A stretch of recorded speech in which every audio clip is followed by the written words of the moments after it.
going to Saisotson, the Newcastle Island right there, small island.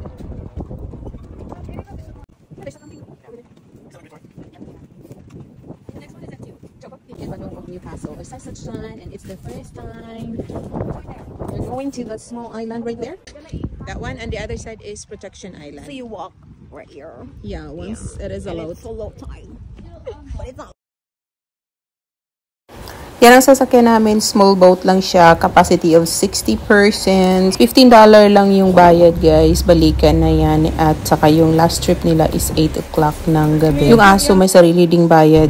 At saka yung bike or kung ano yung gear na dadalhin mo. Pumunta kami dito last year, kaso kami lang dalawa ni partner ko. Ngayon, may kasama na kaming dalawang mga anak. Ang ganda ng panahon ngayon, guys. Kanina umaga, makulimlim, pero ngayon, nag-11 o'clock na ng umaga. Ayan, nakarating na kami. So, andito na kami ngayon. Nakita ko may restaurant. So, plano namin. Tapos namin maligo, kakain kami. Try namin yung local restaurant dito. And guys, maghahanap na kami ng spot kung saan maliligo itong mga kasama ko. Last year, pumupunta kami dito, nagre-rent lang kami ng bike, inikot namin yung buong island.